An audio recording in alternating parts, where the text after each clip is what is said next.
j'espère que la technique va tenir, aussi bien visio que le son. Et On oui, va espérer que ça se passe bien. toujours un plaisir de te recevoir, Mich. C'est vrai que ça faisait un bout de temps. Je crois que c'est la première fois c'est la première de la saison là que tu fais. Ouais, ouais, c'est vrai. C'est vrai. Bah, Ouais, j'étais pas toujours dispo le lundi. Voilà, il y a des choses perso, enfin, ma petite qui fait de la gym, tout ça, pas simple. Et puis, bah, on va voir. J'espère que ça va fonctionner voilà, au niveau du réseau. Si ça fonctionne bien, on pourra retenter. bah écoute, en tout cas, là, moi je t'entends très bien. Dans le chat, confirmez-moi qu'on nous entend bien, mais normalement tout devrait se passer comme il faut. Et pour compléter le trio, vous le connaissez, il revient. Guillaume, comment ça va? Ça va très bien, Elliot. Merci pour l'invitation. Je suis très, très content de discuter avec vous deux. Et bon, là, je pense qu'on a beaucoup, beaucoup de choses à se dire ce soir. Et oui, évidemment, on va en profiter. Une équipe 100% sérieuse, on va en profiter pour revenir un petit peu sur l'actualité, etc. On nous confirme dans le chat que tout fonctionne bien, donc c'est top. On va pouvoir démarrer l'émission. Vous le voyez sur la droite de votre écran, Christophe Pellissier que j'ai décidé alors je sais pas si c'est mettre en lumière ou pas ce soir. On va en discuter, mais voilà, on va dire qu'il polarise un petit peu les discussions, pas que évidemment, son staff, les dirigeants également. On va parler, comme vous le voyez dans cette première partie contexte et actu, on n'a pas de Parisien. Donc on va pouvoir parler un petit peu de l'actualité de la GIA. Mich, si tu veux bien nous en parler un petit peu, je sais pas. Je rappelle donc pour ceux qui n'ont pas forcément vu un article donc de l'équipe, une interview de David Ventier qui n'en finit plus de donner des interviews après l'Union républicaine, c'est l'équipe. Euh, pour parler voilà j'ai pas eu accès à l'article, mais en tout cas, ce qui en ressort, c'est les critiques qu'il reçoit sur les réseaux sociaux, a priori. Ouais, c'est ça. Bah, je suis comme toi. J'ai pas vu l'article en entier. Mais bon, bah, on a vu hier aussi au stade les banderoles qu'il y avait à la fois Mm. contre Ventier, contre Baptiste Malherbe aussi. Les supporters, bon, bah, commencent à être un petit peu excédés. C'est l'histoire du mercato aussi qui a mis en colère beaucoup de gens. On connaissait nos manques. Pour certains, pour beaucoup, le mercato n'est pas satisfaisant. Pour le moment, c'est vrai que c'est pas satisfaisant, offensivement en tout cas. On attendait des recrues, on attendait le fameux joueur offensif qui pourrait nous faire passer un palier, qui pourrait débloquer cette attaque. On a pris Romain Fèvre, qui n'a pas joué depuis pas mal de temps. Est-ce que tu m'entends toujours, Elliot?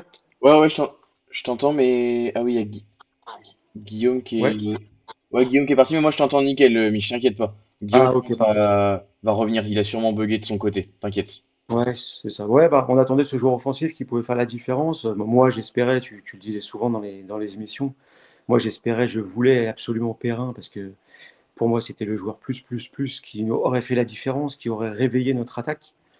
Et oui. Malheureusement, voilà, on a fait venir Fèvre, mais il n'a pas joué depuis très longtemps. Là, on apprend qu'il est blessé au mollet. Donc finalement, on n'a pas de recrue offensif pour le moment. Et oui, pas de recrue offensive, alors qu'en plus, voilà, Bantier parlait de cette recrue, notamment voulue par le staff en la personne de Romain Fèvre, avec la capacité à faire le lien, on va dire, entre le milieu et l'attaque, donc dans un rôle un peu de meneur de jeu. C'est vrai que toi, tu avais beaucoup milité pour le retour de Perrin, Mich. Est-ce que tu vois un peu en Romain Fèvre des qualités, alors pas similaires, on sait que c'est pas le même profil, mais est-ce que tu penses que Romain Fèvre peut, d'une certaine manière, euh, pallier l'absence de Gaëtan Perrin ou en tout cas apporter cette qualité technique supérieure? Donc, intrinsèquement, je sais que c'est un bon joueur. Et il a des qualités footballistiques au-dessus de la moyenne. C'est un milieu offensif, c'est tout à fait le genre de joueur qu'on a besoin. Mais dans quel état il est en fait? C'est surtout ça le problème. On récupère un joueur, bah, comme je le disais, qui n'a pas joué depuis très longtemps. Il a fait, j'ai trouvé, une bonne première mi-temps à Toulouse avant un petit peu de ralentir la cadence, enfin de ne pas avoir le rythme. Hier, moi, je m'attendais à ce qu'il soit titulaire, donc surprise en voyant Casimir. Et finalement, on apprend après le match qu'il est blessé. Donc Ouais. blessé au mollet, je veux dire, il reste pas 6 mois de compète, quoi. Il reste 3 mois de compétition. Donc blessé au mollet, qu'est-ce que ça veut dire? Combien de temps on va devoir attendre? Il va falloir qu'il se remette de nouveau dans le rythme. Moi, j'ai envie d'y croire parce que je sais que footballistiquement, il est bon, mais il y a le gros point d'interrogation, la condition physique.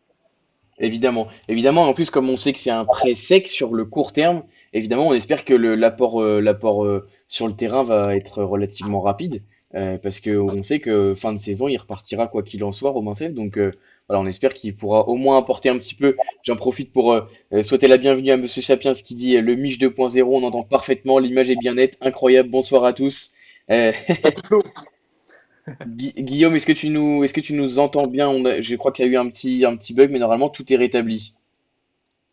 Ouais, je suis là. Vous m'entendez aussi? Parfait, ouais, ouais, Ouais, on t'entend bien. Normalement, dans le chat, on t'entend également. Guillaume, voilà, cette nouvelle sortie dans les médias, David Ventier, je sais pas, qu'est-ce que ça t'inspire? Évidemment, on a vu les banderoles hier, comme le disait Mich. On sait les protestations, les nombreuses protestations à son encontre, ainsi qu'à celle de Baptiste Malherbe, les dirigeants, en tout cas, ceux qui prennent les décisions sur le plan sportif, évidemment en collaboration avec le coach. Je sais pas, qu'est-ce que ça t'inspire, toi, juste le fait que David Ventier, qui soit jamais sorti dans les médias, le fasse à deux reprises, à même pas une semaine d'intervalle, et pour voilà, répondre de manière assez véhémente aux supporters. Alors, ça a coupé un petit peu, donc j'ai pas entendu la totalité du discours de Mi. J'espère de pas répéter. Mais bah, de mon côté, je pense qu'il est un petit peu obligé de sortir quelque chose là dans les médias. Je pense que la banderole a été très très claire sur ce match d'hier. Je pense qu'on ne pouvait pas la louper. Il est obligé de sortir, de sortir une déclaration. On l'a très peu entendu, comme tu l'as dit. Apparemment, il est là depuis 3 ans dans les papiers de la GIA. Il est là depuis début de saison, début octobre, je crois, officiellement directeur sportif. Pour un club de Ligue 1, le directeur sportif doit être assez présent médiatiquement, surtout en ce mercato qui vient de passer, où je pense que la majorité des supporters auxerrois auraient espéré un mercato bien plus fourni. Là, derrière, les résultats sont quand même assez neutres. Donc, pour lui, c'est le moment de sortir. Et je pense que là, les supporters commencent. Je pense qu'on a été patient. On a fait confiance au staff. On a beaucoup soutenu la Christophe Pellissier. Mais là, ça fait X matchs qu'on ne marque pas. On voit que ben, malheureusement, côté recrutement, ça n'a pas été très, très efficace sur ce mois de janvier. Donc, bah, les personnes là qui suivent le club, forcément, sont tristes et veulent comprendre tout simplement. Ouais, bah évidemment, évidemment. D'ailleurs, moi, ça m'a un peu surpris les banderoles des ultras qu'on sait quand même dans la nuance, patient, etc. Je veux dire, il y a des clubs dans lesquels ce serait arrivé bien avant, il y a même plusieurs mois, même avant le mercato hivernal déjà. Mais effectivement, je pense qu'après après ces banderoles-là, cette contestation, il s'était obligé pour David Ventier de sortir, sachant que on le voit prendre cette responsabilité-là publiquement quand Baptiste Malherbe est plus en retrait. David Ventier est le directeur sportif, donc c'est principalement ce qui est reproché aux dirigeants. Mais Baptiste Malherbe en tant que président, moi ça m'étonne, enfin ça m'aurait pas étonné de voir une interview croisée ou quelque chose comme ça pour voir également le président prendre la parole. Pour ceux qui suivent le chat que d'un œil, j'ai demandé si jamais il y en avait dans le chat qui avait accès à l'article complet, s'il était possible de me le partager pour qu'on puisse faire partager aussi les viewers sur l'émission. C'est vrai que l'équipe, pardon, c'est pas un média auquel j'ai accès et là donc l'article est bloqué pour moi, donc j'aimerais bien pouvoir en savoir un peu plus. Après, la phrase qui ressort principalement, on parlera après de l'attaque envers l'institution Giroud, mais la phrase qui ressort, Mich, c'est voilà, et ressortait aussi d'ailleurs dans l'Union républicaine, c'est en gros les supporters qui se cachent derrière leur écran. Et dans l'Union républicaine, il a même invité voilà, ceux qui voulaient venir discuter à venir toquer en gros à la porte de son bureau pour discuter. Est-ce que selon toi, ce serait une possibilité de consensus? Est-ce que c'est simplement un discours politique ou il y a vraiment dans la tête des dirigeants une volonté de rencontrer les représentants des supporters, les représentants des ultras, pourquoi pas les figures importantes sur les réseaux sociaux? Est-ce que selon toi, ça pourrait être une façon de passer la fin de saison de manière plus sereine pour les dirigeants? Je crois que ça se fait parfois. Il me semble que certains abonnés du club ont accès parfois à des réunions avec les dirigeants. Alors, je ne sais pas quand est-ce qu'elle est positionnée. Il me semble en début de saison ou peut-être en cours de saison. Bon, après, sortir cette phrase que sa porte est ouverte, je ne sais pas pourquoi il dit cette phrase-là. Il faut faire une grande salle parce que je pense qu'il y a beaucoup de gens qui voudront l'interroger. Mais bon, après, il n'a pas tort quand même sur un point, c'est-à-dire que les réseaux sociaux, on essaie d'être équilibré, la plupart du temps, on essaie d'être respectueux, mais tout ce qui peut sortir sur les réseaux, les méchancetés, les insultes gratuites, c'est beaucoup trop, tu vois. Là, je veux bien, moi, qu'il ait loupé son bien sûr, il a loupé le mercato, il s'est trompé sur des profils en début de saison. Sierralta, Haussmann, ça n'a pas marché du tout. Mais il est là depuis 3 ans quand même. Tu vois, c'est pas quand même, il n'a pas fait que du mauvais travail. Ces 2 derniers mercatos, c'est insuffisant. Encore, on va attendre de voir quand même ce mercato d'hiver. Euh, il a recruté un défenseur central, un milieu de terrain, un milieu offensif. On n'a pas réussi. Il y avait beaucoup d'attentes en fait autour du retour de Perrin, et je pense que c'est ça qui a excédé les supporters. On l'attendait. On a eu plusieurs fois les informations comme quoi c'était bon. Il avait signé. 2 jours après, c'était tout le contraire. On a attendu. En plus, on a eu la confirmation que c'était OK le dernier jour, avant le volte-face. Donc, tout ça, ça met en colère. Ça dézingue un peu le moral. Et puis ensuite, il y a ce match hier par rapport au Paris FC où ça se passe pas très bien. Donc, ouais, la colère commence à monter un petit peu. Il faut continuer quand même à soutenir le club, à soutenir l'équipe. Il y a eu une bonne réaction, moi, je trouve, des supporters à la fin du match hier aussi. Les supporters ont continué à soutenir l'équipe, soutenir le staff. Voilà. J'aime pas, moi, quand on jette en pâture comme ça sur une seule personne. Pour moi, il est quand même arrivé il y a 3 ans. Il a pas fait que du mauvais boulot. Voilà. Le problème chez nous, c'est que on est un petit club, on a peu de moyens. Donc, si on se plante sur les recrutements, ça se voit tout de suite. Et c'est dur ensuite de réparer ça. Donc, on n'est pas comme les grands clubs qui vendent, qui rachètent. Nous, on ne peut pas se permettre de faire ça. On s'est loupé sur 2, 3 profils très importants. On pensait qu'on allait pouvoir corriger ça sur janvier. J'espère que ça va quand même le faire, mais voilà, si Fèvre n'est pas dans une bonne condition, on pourra dire qu'offensivement, en fait, on ne s'est pas du tout renforcé. Et quand on voit quand même la gueule de l'attaque, malheureusement, enfin, le fait de se créer très peu d'occasions, c'est vrai qu'il va manquer quelque chose. Et le pire, c'est que tout le monde, en fait, sait ce qui nous manque. Et le fait qu'ils n'arrivent pas à recruter ce milieu de terrain offensif qualitatif, c'est ça qu'on n'arrive pas à comprendre. Donc pourquoi il n'y avait pas de plan B après Perrin? Est-ce que Perrin, finalement, c'était, comme il l'a expliqué, c'était une option supplémentaire, mais il avait déjà recruté Fèvre, donc pour lui, c'était bon au niveau du milieu offensif. Mmh. Tout peut s'expliquer, mais c'est le terrain qui va juger, et voilà, le terrain fera la différence. On va juger les joueurs là-dessus. Évidemment, le terrain, c'est toujours ce qu'il y a de plus vrai, j'ai envie de dire, ou en tout cas, c'est la chose sur laquelle on a le plus de certitude, ce qui se passe en interne, j'ai envie de dire, en tout cas, moi, à titre personnel, je peux rien certifier. Voilà, je prétends pas avoir des informations que les autres n'ont pas. Justement, Guillaume, le terrain, Christophe Pélissier, voilà, où sur les réseaux sociaux, après le match d'hier, euh, rien n'est, enfin, les dirigeants, on va dire, ne sont pas épargnés, Malherbe, Baptiste Malherbe, David Bantier. Mais on commence quand même à avoir de plus en plus de critiques envers Christophe Pélissier. Alors voilà, ça va pas réclamer son départ ou quoi que ce soit, mais on remet en cause son animation, ses choix tactiques. Évidemment, je pense que la situation actuelle, comme tu l'as dit, Mich, n'est pas due à une seule personne. C'est évidemment un concours de circonstances, ou en tout cas plusieurs responsables qui font que, plusieurs personnes qui font que. Est-ce que, Guillaume, selon toi, tu t'inclurais Christophe Pélissier comme responsable, sans forcément parler du match d'hier, on reviendra après dessus, bien sûr, mais globalement, est-ce que toi, tu es en accord avec ses choix? Est-ce que l'animation de choisit, est-ce que le fait qu'on marque pas depuis 5 buts, il a sa part de responsabilité? Voilà. Qu'est-ce que toi, tu penses un peu de tout ça? C'est toujours un peu le parti pris des supporters. On aurait tous un peu un 11 différent. En tant que supporter, on a un regard extérieur. On voit ce qui se passe sur le terrain, mais on ne voit pas ce qui se passe tous les jours à l'entraînement, ce qui se passe dans les locaux, etc. Donc c'est toujours un petit peu faussé le regard de supporter. Nous, on veut juste que la GIA gagne et soit plus haut classement. Après, si pour répondre à ta question, personnellement, Pélissier était quand même assez défendu ces derniers mois. On avait vraiment axé les problèmes sur le recrutement en espérant un tir pour rectifier au mois de janvier. Et voilà, ça n'a pas été fait. Du coup, maintenant, voilà, il faut être factuel et regarder les 11 qui sont sur le terrain et l'animation que propose Christophe Pélissier.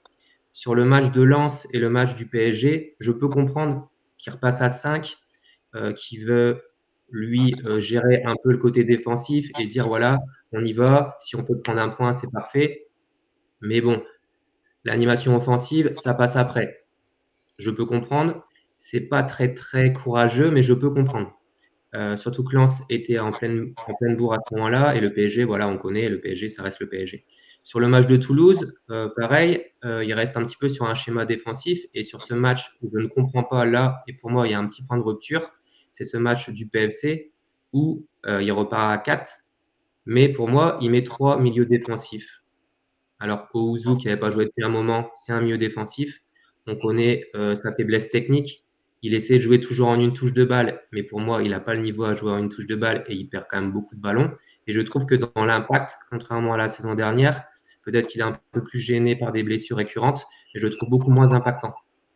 À côté de lui, on a Amada, qui est arrivé il y a quelques semaines, qui est aussi en manque de temps de jeu, qui ne connaît pas l'équipe et qui a besoin de temps, de semaines pour que ça aille de mieux en mieux. On a vu quelques montées assez intéressantes, mais ça reste assez brouillon. Et défensivement, il ne récupère pas beaucoup de ballons.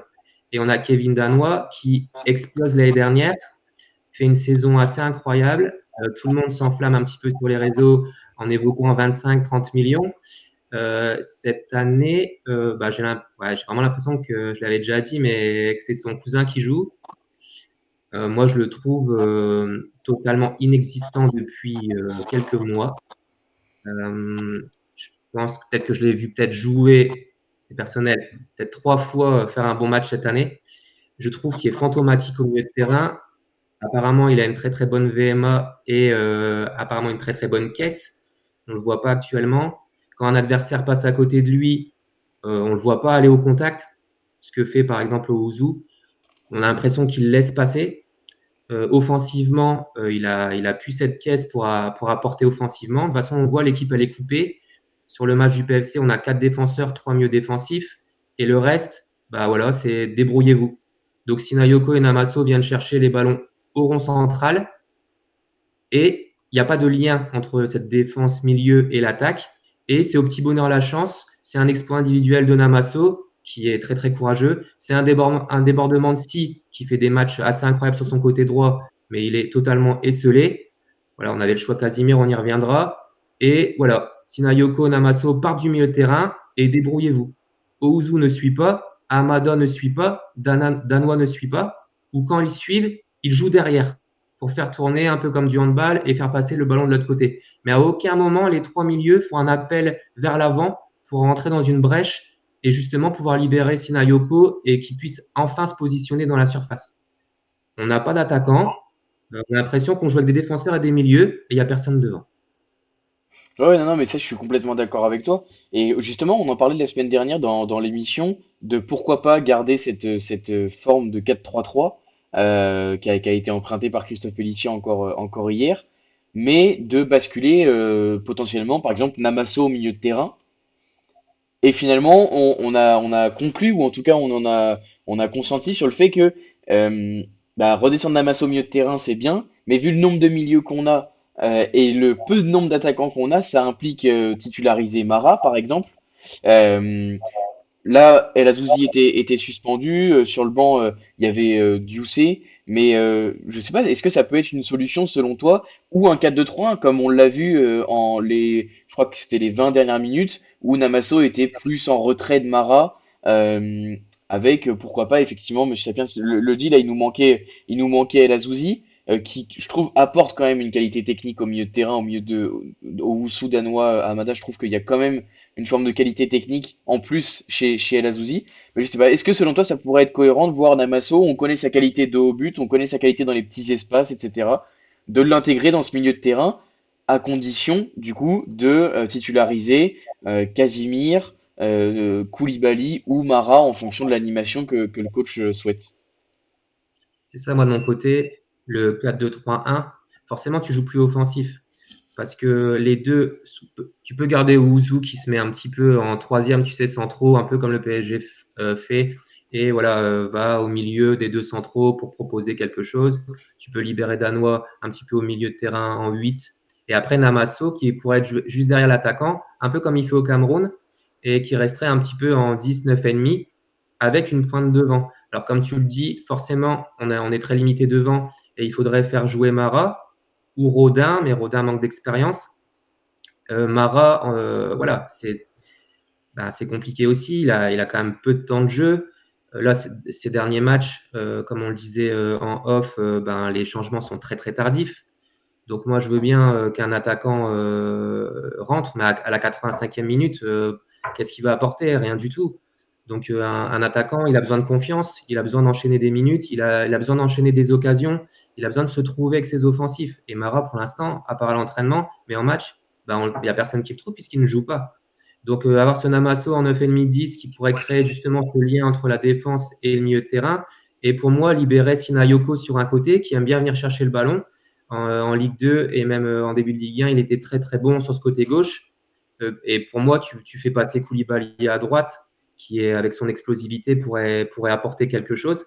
Et les débordements, dédoublements de Si qui pourraient, parce qu'en plus il n'est pas avare de, de défense, Koulibaly, d'effort défensif, pardon.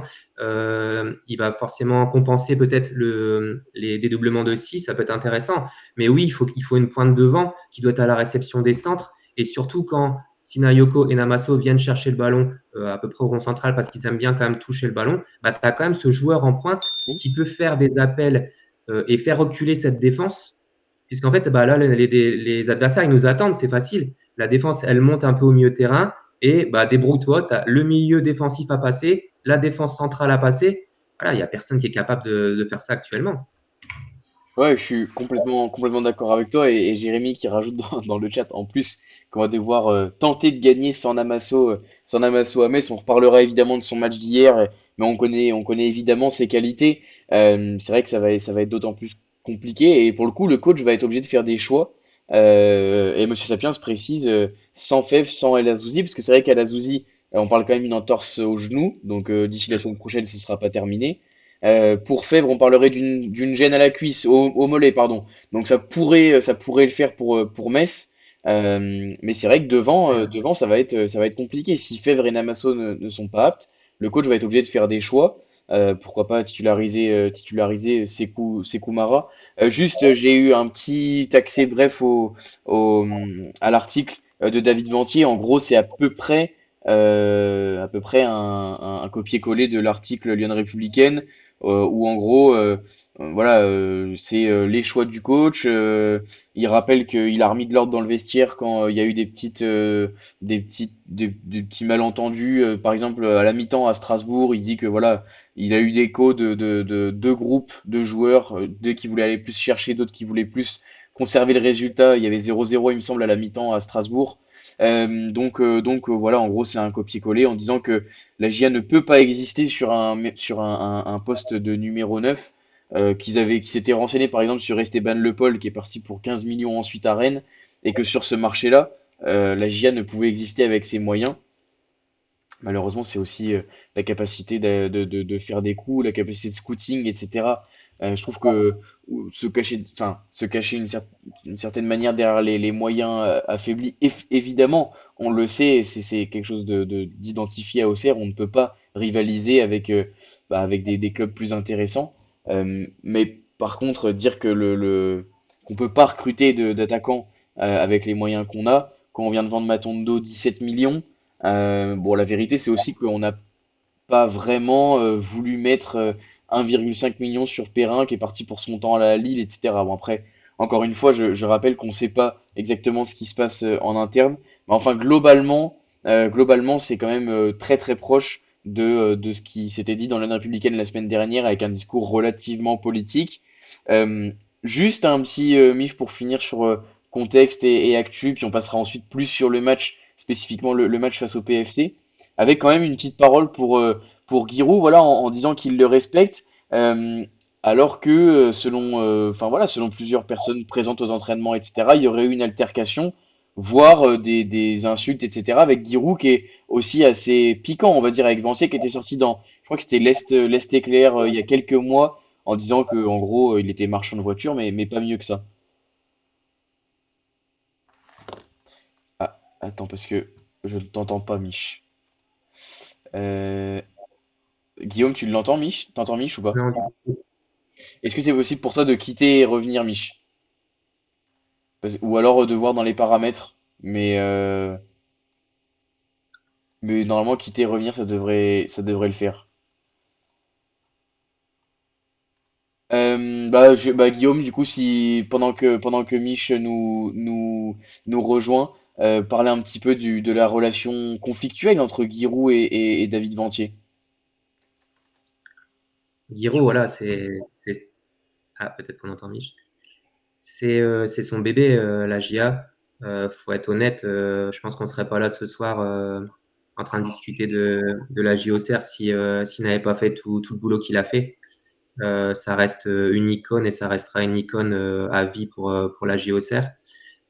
Se mettre Giroud à dos, on l'avait vu il y a quelques années en Ligue 2, où Giroud, comme tu dis, n'était pas forcément tendre avec certains coachs qui sont venus, qui sont restés d'ailleurs peu de temps à chaque fois. Et ben, malgré tout, il avait rarement tort. Je pense qu'il a toujours son œil assez acerbe. Et voilà, ça passe pas avec David Ventier. Bah, ça passe pas non plus auprès des supporters. Et se mettre Giroud à dos actuellement, alors que la GIA traîne au fin fond du classement, je ne suis pas sûr que ce soit très très stratégique de sa part. Et à choisir entre Giroud et David Ventier, si on fait un sondage actuellement, je pense que les votes vont vers Giroud, hein. Oui, oui, Alors, vous m'entendez peut-être? ouais, c'est parfait, Mich. Ok, Nickel. après. Nickel. Bah justement, Mich, ça me permet de rebondir sur. Voilà, du coup, on a discuté avec Guillaume de la relation conflictuelle Oui, entre Giroud et Ventier. Mais ça me permet, tu pourras dire un mot hein, sur Giroud-Ventier, mais aussi de faire le lien. On l'a vu dans l'interview de l'Union républicaine. euh, où David Ventier finalement parlait plus d'une relation de respect, plus qu'une réelle relation de travail et de collaboration avec Baptiste Malherbe aussi, alors que, en tout cas moi à titre perso, je l'ai pensé très lié finalement. ouais, on ne sait pas vraiment. Tu sais, on n'est pas dans Oui, les oui. bureaux, on ne sait pas qui a le soutien de qui, on ne sait pas James Zou. Il y a des bruits qui courent comme quoi c'est James Zou qui aurait mis David Ventier à ce poste-là. Est-ce que Baptiste Malherbe était d'accord? Est-ce qu'on a demandé l'avis à Giroud? Alors, on parle un petit peu, je trouve, dans le vide parce qu'on n'est pas dans ces discussions-là entre eux. On ne sait pas qui soutient vraiment qui. Voilà, on sait qu'il est directeur sportif. Normalement, j'ai toujours entendu aussi Christophe Pélissier en conférence de presse parler d'une bonne harmonie en fait entre Baptiste Malherbe, entre David Ventier et avec Christophe Pélissier. On a toujours entendu parler de choix qui ont été faits ensemble. Alors, je veux croire à cette version-là, parce que pour moi, comme je le dis, on s'est loupé sur le mercato, mais c'est pas que de la faute de Ventier non plus. Depuis 3 ans, il a quand même fait du bon travail. L'année dernière, ça s'est très bien passé. Il a fait venir des joueurs, il a fait venir Traoré, il a fait venir Weaver. Ça a plutôt bien fonctionné. Donc, on est aussi dans un club où, comme je le disais, la moindre erreur, elle va se payer cash. Il y a des clubs, en fait, l'année dernière qui étaient en difficulté. Je pense au Havre. Ils se sont sauvés à la dernière journée sur un pénalty à la 95e. Cette année, ils ont réussi à faire des recrutements peu chers. Ils ont un bon réseau, ça a bien fonctionné. Angers, on les pensait très très bas et finalement, ils ont réussi à sortir des joueurs du centre de formation.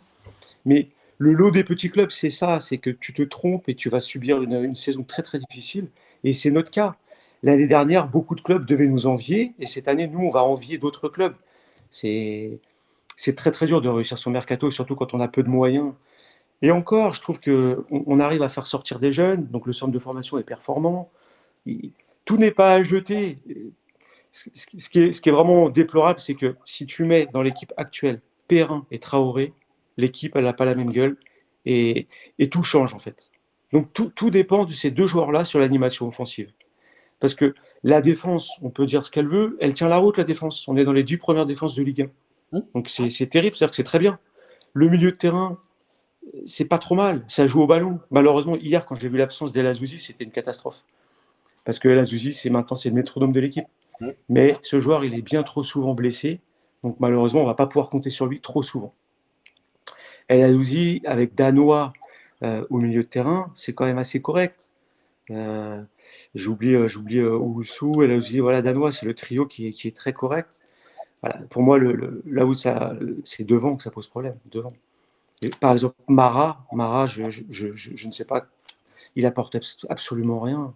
Mara, il manque de puissance, il manque de physique, il manque de vitesse.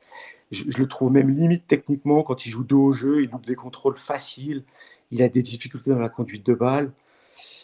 En fait, le problème, c'est à part faire Sinayoko Namaso, j'espérais beaucoup sur Koulibaly, mais Koulibaly, on ne le voit pas énormément. Et hier, il est rentré une demi-heure, je pensais qu'il allait apporter davantage, mais il apporte pas la percussion pour déclencher les attaques. On est hyper limité, c'est ça qui rend un peu pessimiste sur la suite de la saison, en fait, c'est offensivement. Ouais, je suis d'accord avec toi et là où je te rejoins sur, enfin là où ça me permet de faire le lien, tu as parlé de Traoré Perrin et moi c'est ça que je trouve qui est le plus problématique finalement, c'est qu'on n'ait pas réussi ou on n'est même peut-être pas essayé d'anticiper. Gaëtan Perrin, moi ça fait plusieurs émissions que je le répète, c'était quand même là le mercato d'hiver, le troisième mercato pour essayer de le remplacer et on a essayé de le remplacer par lui-même. Je trouve que c'est quand même significatif du manque d'idées au recrutement, peut-être du manque de moyens. Je ne sais pas exactement avec quels moyens la cellule de recrutement travaille. Je ne parle pas de moyens de transfert, je parle de moyens de capacité de scouting, dans quels pays ils sont développés, quelles sont les connaissances des scouts en place, combien de matchs ils supervisent par semaine, etc. Enfin, je veux dire, enfin, même, moi-même, je peux pas imaginer l'organisation que nécessite une cellule de recrutement, le temps qu'il Ouais. faut y passer, le nombre d'accords qu'il faut avoir. Je me rappelle une interview, je crois que c'était pour le Club des 5 de Romain Decool, le responsable recrutement de Dunkerque, et qui parlait du nombre de refus qui se prenaient dans la tronche, parce que Bien le sûr. nombre d'étapes qu'il devait avoir pour que, que finalement le joueur soit validé et qu'on fasse en sorte de le faire venir, même pas garanti qu'il vienne, mais rien que le nombre d'accords qu'il devait avoir. D'abord le coach, le président, le directeur sportif. Enfin, voilà, je veux dire, c'est vraiment beaucoup d'étapes, etc. Mais, voilà, moi je trouve ça vraiment dommage qu'on n'ait pas tenté, qu'on n'ait pas réussi à anticiper mieux que ça. Voilà, on a quand même essayé de remplacer Perrin par Perrin 6 mois après l'avoir vendu. Et on l'a vendu 6 mois après qu'il ait demandé à partir l'hiver. On a réussi à le conserver. Finalement, voilà, il part quand même. Moi je trouve que c'est ça qui est le plus problématique. Et après, comme tu le rappelles très bien, Mich, et comme je le rappelle depuis plusieurs émissions, évidemment, on n'est pas en interne. Il y a plein de choses qui sortent sur les réseaux sociaux, des faits, hein, Ouais. des faits avérés. Je pense que les supporters qui sont à l'entraînement, qui rapportent des faits d'altercation entre Giroud et David Ventier, je pense qu'il n'y a pas de mensonge sur ces choses-là. Effectivement, il y a plein de choses réelles. Après, il faut réussir à dissocier le vrai du faux, le politique du terrain. Voilà, tout ça, c'est aussi à dissocier, je pense. Voilà, j'essaie de Ouais, c'est pas faire. simple. Et puis, une fois que tu as fait toutes ces étapes-là, comme tu dis, après, tu as encore le joueur et tu as encore l'agent du joueur qui fait Ah oui, oui. miroiter des choses au joueur. C'est-à-dire que nous, on est dans une position où on va vouloir recruter un mec et le joueur, il va dire ok, ça m'intéresse, je réfléchis. Donc, qu'est-ce que tu fais? Tu donnes un ultimatum au joueur, tu fais confiance au joueur. On ne sait pas vraiment avec Perrin comment ça s'est passé. Parce que les 1,5 million d'euros, franchement, je me dis, on a pris 2 millions au co, donc on devait être capable de mettre 1,5 million d'euros. Hein. Mais est-ce que Perrin, en fait, au final, il n'a pas voulu aller à Lille parce que meilleur salaire, parce que meilleur projet, parce que jouer la Coupe d'Europe? Est-ce que c'est pas arrivé au dernier moment et il s'est dit putain, c'est peut-être la chance de ma vie de jouer la Coupe d'Europe une année? Bien sûr. Tu vois, donc, et nous, on a cru peut-être Perrin, et on était d'accord. Il y avait un contrat, j'ai l'impression, qui était signé le matin même avec le club de Krasnodar et avec l'agent du joueur. Et si le joueur, au dernier moment, il dit bah non, j'ai pas envie d'y aller, je vais à Lille, tu te rends compte, tu te fais carotte un peu au dernier moment. Je sais pas Ouais, si ça s'est ouais, passé réellement comme ça. Il y a tellement de paramètres qui rentrent en ligne de compte. tout à fait. Et puis, comme on n'est pas dans les négos, tout le monde donne son avis, tout le monde pense avoir la science, enfin, tout le monde pense avoir la vérité, alors qu'on n'est pas. On n'est pas entre ces quatre personnes qui discutent. Ouais, ouais, Tellement dur de savoir. tout à fait. Non, non, mais je suis complètement d'accord avec toi, Mich. Enfin, je rejoins sur cette demi-heure là d'échange. Finalement, voilà. Enfin, enfin, c'est trop difficile d'être catégorique et d'avoir. Il faut Ouais, être c'est ça. nuancé dans cette période-là. Je Ouais. trouve qu'il faut être nuancé, même si c'est compliqué, hein. Moi aussi, j'aurais envie de connaître les coupables, les responsables de cette situation. En Ouais, plus, c'est toujours plus facile de trouver un responsable, même ou c'est plusieurs ça. responsables. Quand il y a un problème, identifier les responsables, c'est la solution de facilité. On sait à qui la faute. Exactement. Bah, évidemment, c'est plus facile d'incriminer ces personnes-là. Parce que Après, tu vois, si on veut être aussi objectif, par exemple sur le recrutement, la saison, un petit peu comment elle se passe, j'ai entendu assez peu de gens en fait mettre le doigt là où ça fait du bien quelque part. Avoir avoir la détermination de faire signer son premier contrat professionnel à Matondo, par exemple, il y a 6 mois, pour 6 mois après le revendre 17-18 millions d'euros, c'est magnifique pour un club comme la GIA. Hmm. Il aurait très bien parti en libre et on aurait pu s'asseoir sur les 18 millions d'euros. Tout à fait. Avoir tout fait pour prolonger Sinayoko pour qu'il parte en été et peut-être récupérer 7, 8, 10 millions d'euros, et ben ça, c'est une belle gestion aussi du club. Mais c'est toujours plus facile de dire on a mis 2 millions d'euros sur Serrata, c'est une chair, il est bidon. On a essayé de recruter Osman, il est bidon. Et tu vois, en fait, voilà, il faut quand même être mesuré sur ce qu'on fait de bien, ce qu'on a fait mal. Il y a des choses qu'on a fait mal. C'est vrai, Serrata, comment on a pu se diriger sur un profil pareil, lent, avec la vitesse des attaquants en Ligue 1. Mais je veux dire, on avait vu les vidéos nous-mêmes sur les réseaux, en Ouais, voyant sa lenteur. c'est ça Je t'ai le. dit, mais c'est pas possible. Tu Je me vois, rappelle, bon voilà. Là, grosse erreur de casting. les premiers qui ont sorti des vidéos sur Twitter, je me rappelle, c'était affligeant. Moi, c'est mon premier Oui, réflexe tout le temps quand il y a un joueur qui. J'essaie taper son nom dans la barre de recherche Twitter, d'aller un peu sur YouTube et tout. Même si en vrai, c'est ça. les compiles YouTube, c'est une très très mauvaise chose parce que ça rend un joueur pas. Tout le monde est ballon d'or. Ah bah tout le monde est ballon d'or. Mais voilà. Bon, messieurs, je crois qu'on a fait à peu près le tour. On va pouvoir parler un petit peu plus du match là sur la bonne demi-heure qui nous reste. Discuter un petit peu plus du match d'hier face au PFC. Le titre de l'émission, c'est le meilleur résultat possible. On essaiera bien sûr pour l'interrogation, une question. On essaiera d'y répondre. On essaiera d'y répondre après. Miss, tu veux nous parler un petit peu de la compo d'hier? On l'a dit quand même. El Azzouzi absent, c'était l'absent majeur au milieu de terrain. Et puis la titularisation de Casimir par défaut, on va dire, sur le côté droit de l'attaque. Ben voilà, au moment de la composition d'équipe, je m'attendais à avoir un 11 classique avec, on va dire, El Azzouzi et Fer, milieu offensif. Voilà, j'apprends qu'El Azzouzi n'est pas là. Donc déjà, je me dis, sur le moment, j'envoie quelques messages à quelques potes en disant, j'ai l'impression que c'est catastrophique. C'est la même chose que l'absence de Danois avant le match du Havre. On avait tout préparé, à mon avis, dans la semaine d'entraînement avec une composition d'équipe précise pour que 2 jours avant tout s'effondre et que tu sois obligé de composer avec 3 milieux défensifs, comme tu disais, Guillaume, Owusu, Ahamada et Danois. Donc Ouais. déjà, là, tu te dis comment on va faire pour créer du jeu. Ça va être super compliqué. Voilà. Et après, Fèvre non plus qui n'est pas là, parce que c'est quand même le joueur technique qui peut lancer nos attaquants, qui peut créer le lien entre le milieu et l'attaque. Donc, composition, je vois ça. Dans ma tête, je me dis, je vais changer le pronostic que je pensais parce que je sais qu'on va avoir des difficultés. Après, la première mi-temps, en fait, je pense qu'on n'a pas du tout pris de risque. On est resté sur nos positions. On est resté en position d'attente, à la Pélissier, plus ou moins, pas prendre de risques, pas prendre de buts. Et pourtant, sur cette mi-temps-là, on a failli prendre des buts. Hein. Les grosses occasions ont été quand même pour le Paris FC sur la première mi-temps. Voilà, changement après en deuxième mi-temps. Je ne sais pas si c'est le Paris FC qui a aussi un peu déjoué sur la deuxième mi-temps. À part le face-à-face avec Dono, Ouais. ils n'ont pas attaqué du tout. Je me suis dit qu'ils pensaient davantage au classement, finalement, de garder les 8 points d'avance qu'ils avaient sur nous. Tellement cette équipe aussi, elle m'a paru fébrile défensivement. Hier, il y avait des relances, ils se sont mis le feu tout seuls, pratiquement le Paris FC. Mais ouais, bon. Sur cette première mi-temps, on a vraiment été pas médiocre, mais on va dire qu'on n'a pas pris de risque. On est resté en place, mais ça n'a pas été concluant du tout.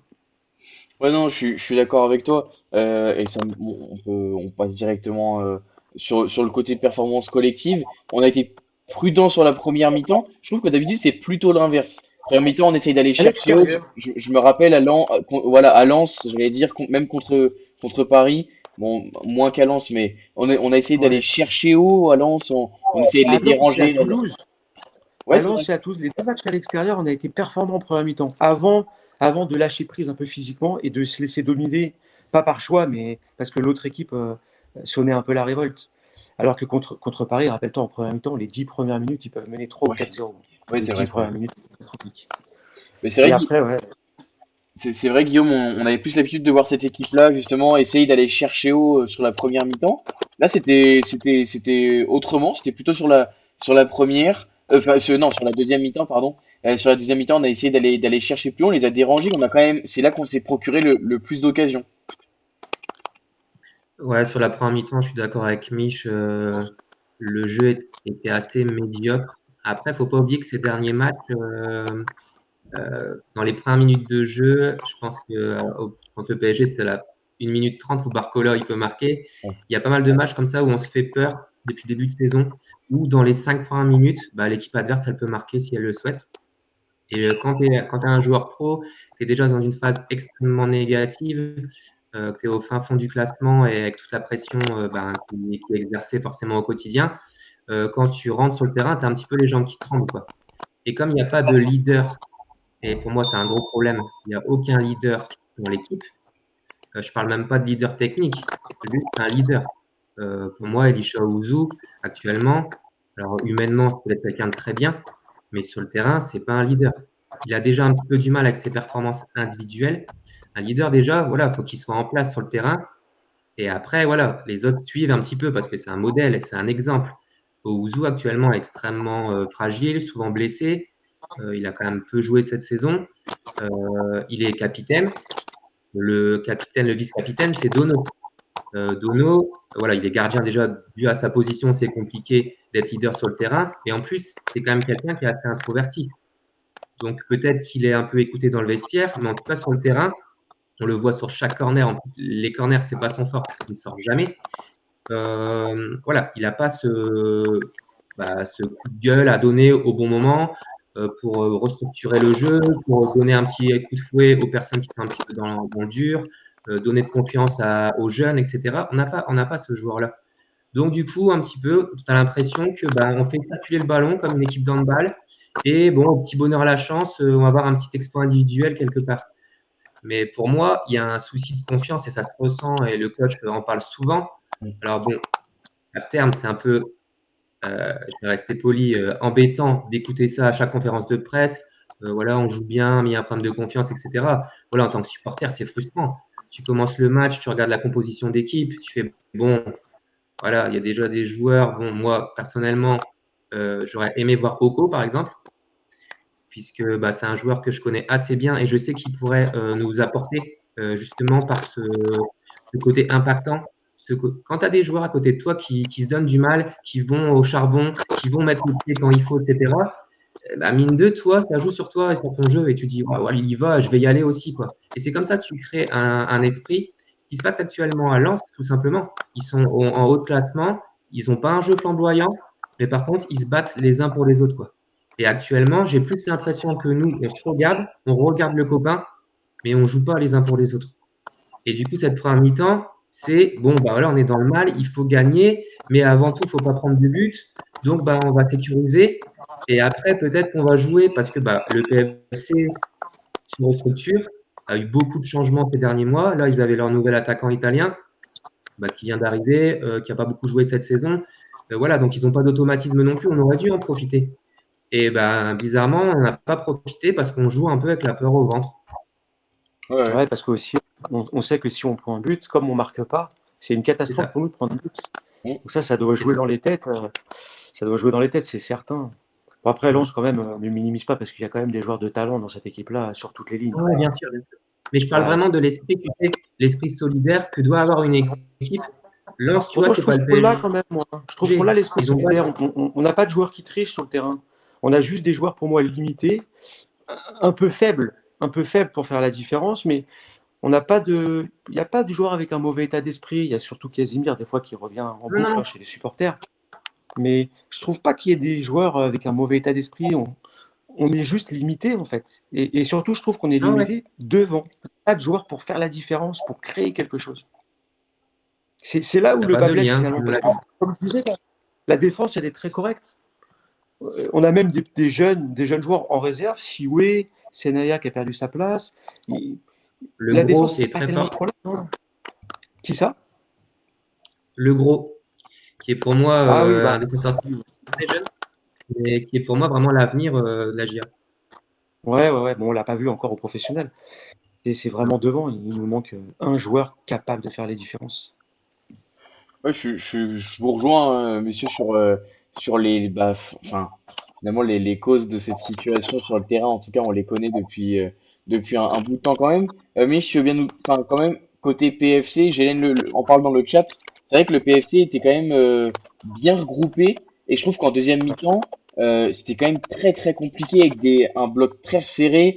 On connaît Namasso, par exemple, sa qualité dans les petits espaces. Même pour lui, ça a été compliqué. Et on a été obligé de écarter le bloc. Guillaume en parlait un peu avant. écarter le bloc pour ramener des centres avec une qualité de centre plus ou moins bonne en fonction des côtés, quoi.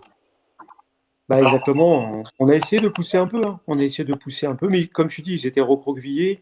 J'ai senti ils avaient abordé la deuxième mi-temps, mais absolument pas comme la première, dans le but vraiment de préserver ce match nul et d'essayer de nous contrer. Bon, ça veut dire aussi le manque d'ambition de cette équipe. En tout cas, ils sont quand même fébriles pour simplement jouer le maintien sur cette première année, avec les moyens qu'ils ont. Étonnant. Et donc, oui, comme nous, on a du mal à créer du jeu. Euh, on avait la possession assez stérile. On a eu une occasion en tout début de deuxième mi-temps par Sinayoko. Assez énorme d'ailleurs cette occasion-là.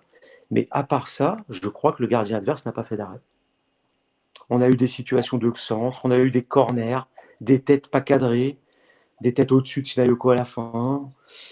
Mais on a du mal dans le dernier geste. En fait, on a du mal à être bon dans la finesse technique, dans le dernier geste, la justesse pour mettre le joueur dans une bonne position pour frapper.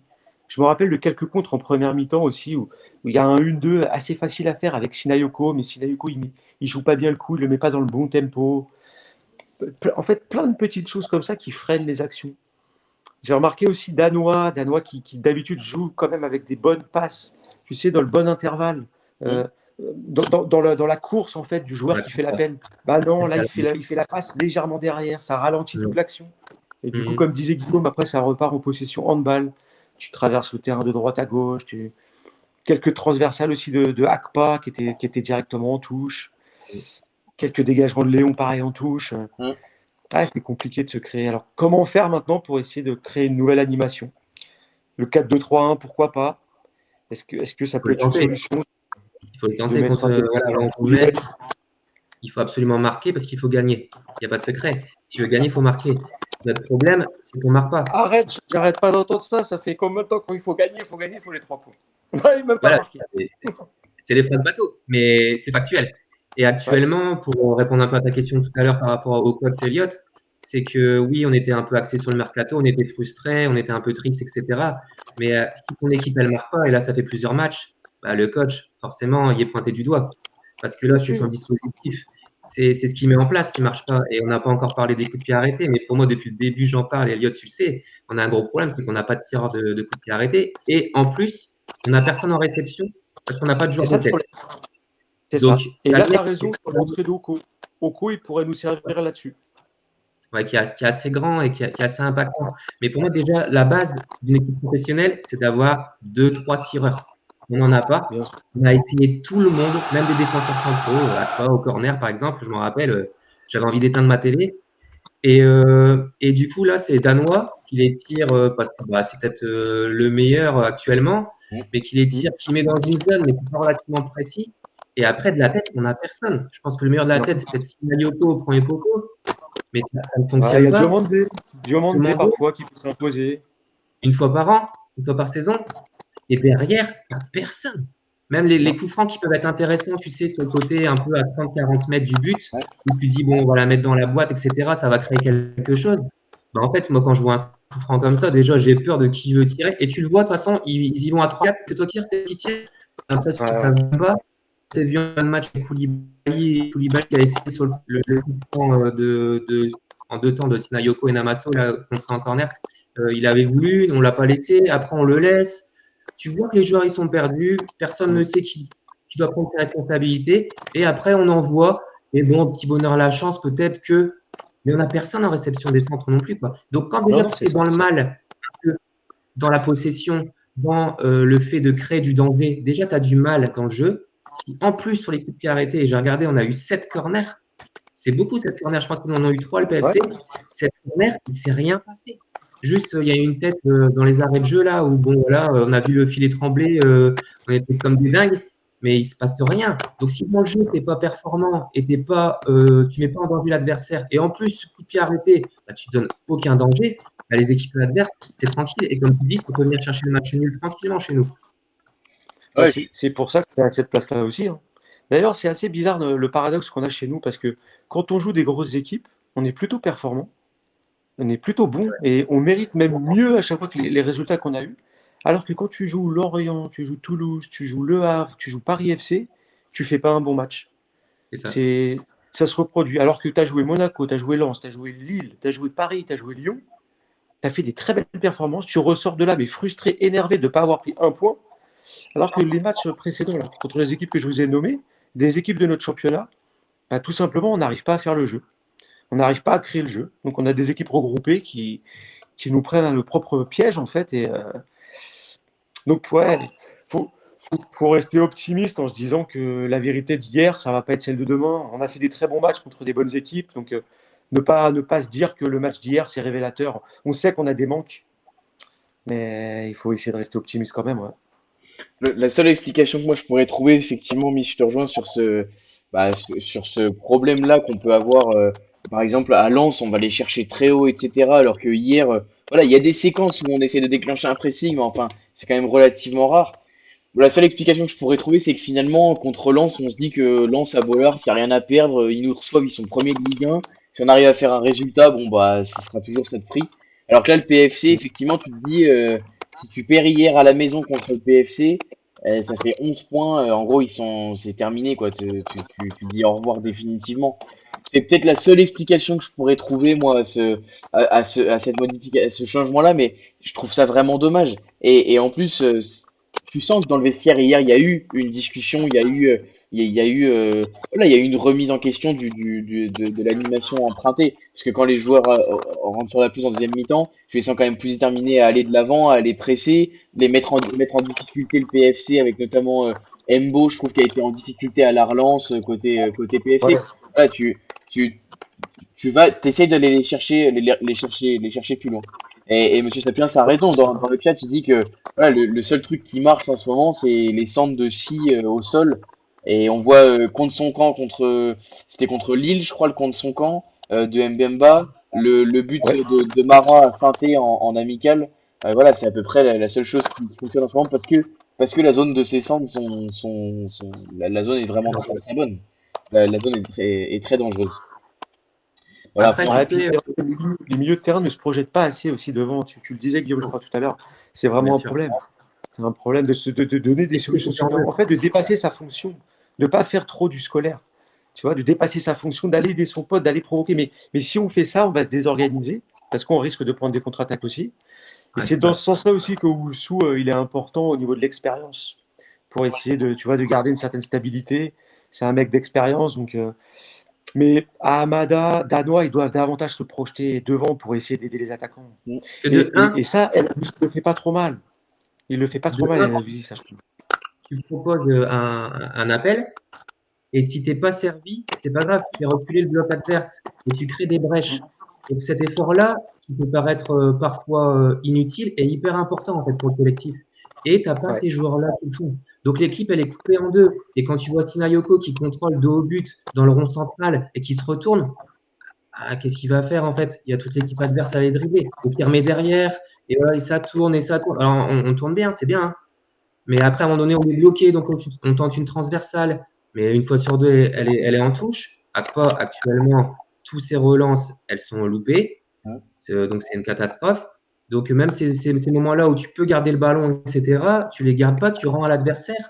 Donc, bah, voilà, ça après, c'est humain. Tu te dis, merde, voilà, j'ai loupé, hop, oh, ils reviennent. Tu es un peu sous pression, tu es un peu fébrile. Et en fait, voilà, c'est redondant, c'est toujours la même chose. Et on est tout le temps fébrile. Et pour moi, c'est catastrophique actuellement là-dessus. Et oui, Ouais, ouais. effectivement, il va falloir Mich et sa positivité interminable Ah, voilà, c'est dur à la fin du match contre le Paris FC d'être positif, c'est vrai. Tu sors de là, en plus, tout le monde se dit, c'est le Paris FC, allez, c'est le bon moment, il faut vraiment gagner ce match, comme on n'arrête pas de se dire, hein. On va quand même marquer un but en 2026, c'est pas vrai, tu vois, qu'est-ce qui se passe? Tu vois la première mi-temps, tu te dis, merde, putain, en fait, on n'a pas le niveau. En fait, on est vraiment faible. Tu te dis ça, tout le monde se dit ça. Il y a eu même eu, d'ailleurs, c'est très rare, il y a eu des sifflets à la mi-temps hier. ouais. C'est très rare pour le souligner. Et bon, la deuxième mi-temps a été meilleure, je pense qu'ils se sont fait secouer. Et aussi, je pense que le Paris FC a accepté notre domination, plus ou moins stérile. Ouais, je suis d'accord. Mais on va voir. Et puis là, il y a le match de la mort, là, maintenant, hein. Dimanche, là, c'est le match de la mort à Metz. Voilà, ça va être Faut pas perdre ce match-là. Tout le ça. monde dit qu'il faut le gagner, J'ai mais moi, je dis qu'il ne faut pas le perdre. j'ai regardé le dernier match où il jouait contre Lille, et franchement, c'était pas dégueu, hein. Donc, Mais non. Et quand j'ai vu franchement, Nantes ils sont aussi contre derniers. Lyon, c'était pas dégueu. Mais ça joue, hein. Ils ont quelques Géorgiens Ouais. là qui viennent d'arriver, qui sont plutôt performants. Ils ont un petit souci un peu en interne aussi avec Gocho, malheureusement, et le coach qui vient d'arriver. Mais attention, faut pas y aller à la fleur au fusil. Non. Et pour revenir à ce que tu disais, Mich, même je pense en Ligue 2, ça nous arrivait souvent. On jouait contre une petite équipe de Ligue 2 qui était au fin fond du classement et on n'arrivait pas, on déjouait. Et souvent, on jouait contre les grosses équipes de Ligue 2 et contre les petites, ben, où on se disait, bah, c'est bon, on a les 3 points, et en fait, pas du tout. Et moi, je suis d'accord, je suis d'accord là-dessus. Et je trouve que contre les grosses équipes, oui, comme tu le dis, on joue plutôt très bien. Et des fois, avec le stress peut-être aidant, contre les petites équipes, tu dis, bon, voilà, tu as plein de stress qui arrive. Il faut gagner, il faut absolument les 3 points. Ils sont plus faibles que nous, donc on va être très regardé et on va être un peu critiqué. Et en fait, tu rentres dans un cheminement où bah, tout le monde a la tête basse. De toute façon, tu le vois sur le terrain, tout le monde a la mine basse, ça regarde ses Ouais. pieds et personne ne prend ses responsabilités. Bah, disons que c'est parce qu'il y a un manque de confiance énorme. Et puis le championnat, il avance, il reste de moins en moins de matchs. On n'arrête pas de dire, OK, on a passé Lens et Paris, c'est pas notre championnat, on a fait des plutôt bons matchs, c'est encourageant, mais ça ne veut rien dire du tout. Quand arrivent les matchs décisifs, bah là, tu as intérêt à mouiller le maillot, tu as intérêt à être bon, et tu ne l'es pas. Et tu ne l'es pas, en fait. Et du coup, ben, et là, on se rend compte du réel niveau. Enfin, du réel Mhm. niveau. Après aussi, ce qu'il faut dire en Ligue 1, et ça aussi, moi je trouve que les gens, on est supporters du club, tu vois, mais on est un petit club en fait. Dans le foot de 2026, c'est déjà très beau d'avoir la GIA en Ligue 1. Ça, les gens, ils ont du mal à l'accepter, mais c'est une chance inconsidérée d'avoir une ville de 35 000 habitants en Ligue 1. C'est totalement impossible dans le foot de maintenant, quasiment. Donc, on a des petits moyens, c'est normal qu'on joue le maintien. Les gens, je ne sais pas ce qu'ils s'imaginaient en fait. Alors, c'est normal qu'on joue le maintien, on devrait avoir quelques points de plus, logiquement, mais on est quand même dans notre championnat en fait. On n'a pas de réussite cette année par rapport à l'année passée, on a moins de qualité, c'est sûr, mais on est quand même dans notre championnat. Et voilà, il faut être tolérant quand même. Enfin, je ne sais pas ce que les gens s'imaginaient cette année. Est-ce qu'ils pensaient qu'on allait être meilleur que 11e ou 12e? Mais c'est totalement impossible. C'est c'est impossible de penser ça, en fait. On savait très bien qu'on allait être dans le dernier tiers. Bien Alors, il y sûr. a des équipes qui surperforment. Angers surperforme, incroyable. Lorient surperforme, Le Havre, incroyable, comme nous l'année dernière. Voilà. Ouais, tout à Mais fait. rien ne dit que ces équipes-là, l'année prochaine, ne vont pas être en grosse difficulté. ouais, bien sûr. Voilà. Nous, on a loupé le recrutement et c'est terrible pour un club comme nous. Voilà. Bien sûr. Non, non, mais tu le disais, Mich, toutes les erreurs se payent cash. Et malgré tout ce qu'on dit, c'est vrai aussi, Sapiens le rappelle dans le chat, on a on a le droit toutes les semaines à notre petit tweet d'un supporter adverse qui dit, mais qu'est-ce qu'Auxerre fait à cette place-là? Il joue super bien, c'est incroyable. Tous les intervenants qu'on reçoit dans l'émission d'un club adverse qui disent, mais non, mais faut croire au maintien. Honnêtement, il y a des équipes qui sont vraiment bien pires que vous, etc. Et c'est vrai que c'est encore plus frustrant de savoir que finalement, dans le jeu, et on le sait, on crée des choses, mais finalement, on n'arrive pas à scorer, on n'arrive pas à se détacher des adversaires. Et c'est vrai que c'est d'autant plus, En ouais, fait, c'est d'autant plus l'efficacité. rageant. L'efficacité, mais quand tu regardes quand même le niveau des autres équipes, mais il est très bon le niveau des autres équipes.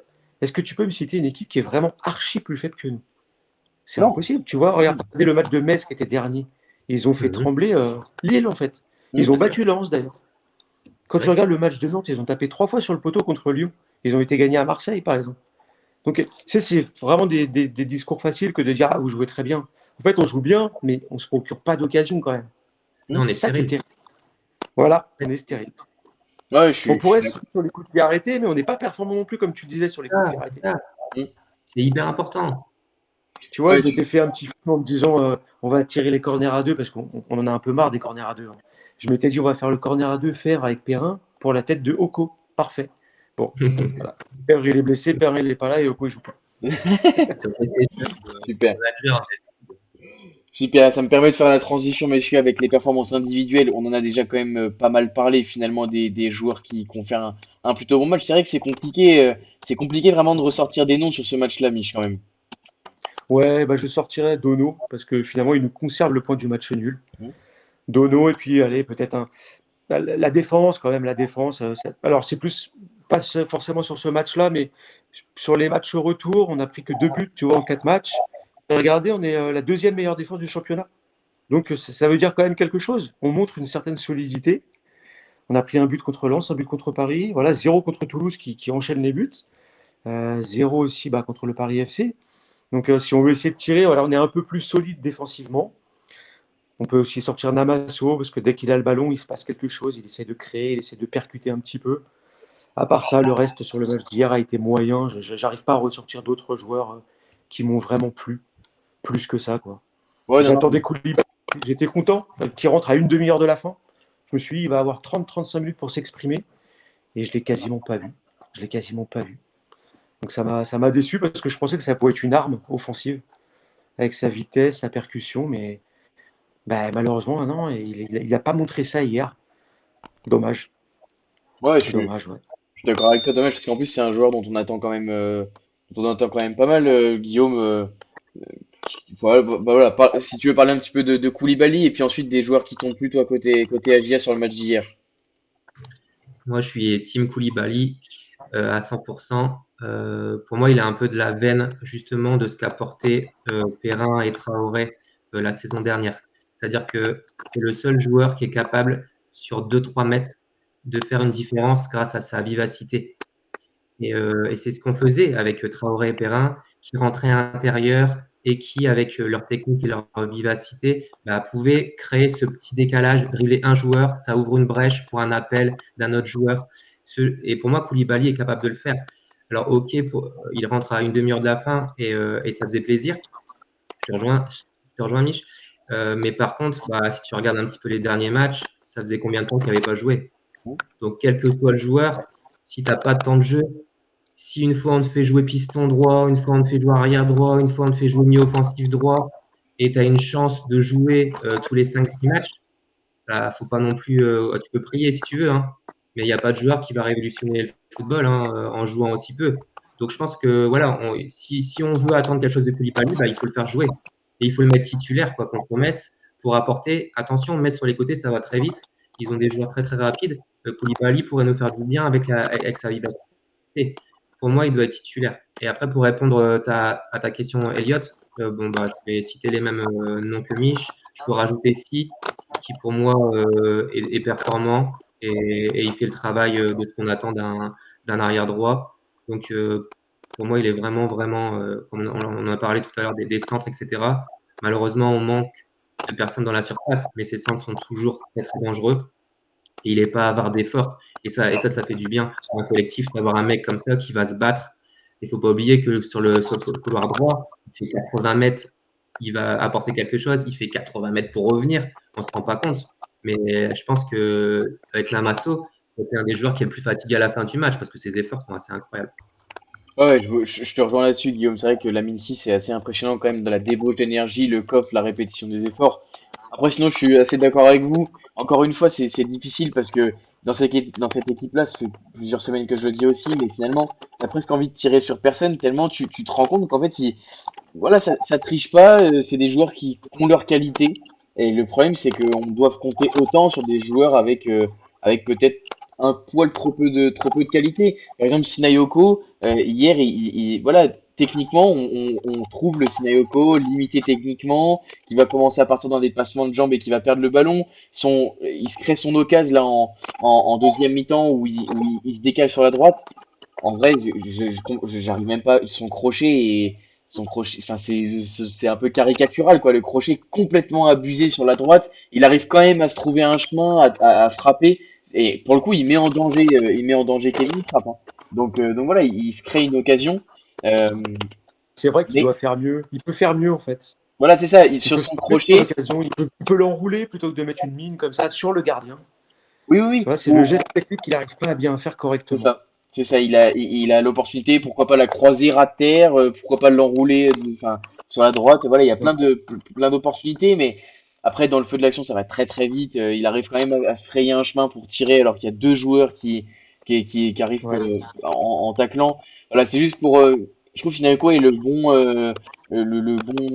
Il est assez significatif de cette débauche d'énergie. Je pense que le nombre de kilomètres qu'il court, Sinayoko, sur le front de l'attaque, il déclenche le pressing. Il va chercher plus haut que les autres. Souvent même, il se retourne, il lève les bras en se disant putain les gars, je suis tout seul à le faire, faut venir m'aider là. Et donc voilà, souvent, Et c'est le problème, c'est qu'actuellement, il joue en pointe, mais il est tellement dans la débauche d'énergie que quand il arrive dans la surface, il est plus lucide. Bien Et quel sûr.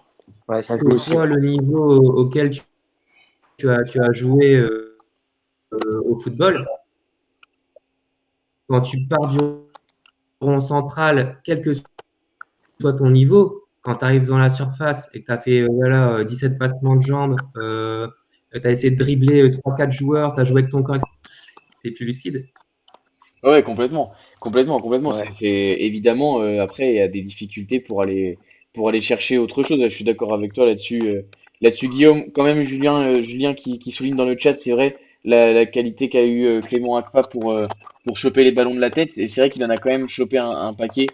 Guillaume qui nous a quitté, mais je pense qu'il va nous revenir. Ça doit être un petit problème de connexion. Clément Akpa quand même qui a gagné un paquet de duels de la tête. Quand même, Chiro Immobilier. On connaît sa capacité de haut jeu, etc. Enfin, je veux dire, c'est quand même ouais, c'est plus le Ciro Immobilier de la Lazio d'il y a quelques années, mais enfin c'est quand même un bel attaquant. Donc voilà, Clément Akpak a été solide, je trouve, au duel de la tête. Euh, et pourquoi, enfin après, je sais pas comment faire rentrer Brian Oko dans cette défense-là. Est-ce que décaler Clément Akpa à gauche peut être une solution? Est-ce que repasser sur une défense à 5 ou sortir Sinel Diomandé? On sait que Brian Oko est complètement ambidextre.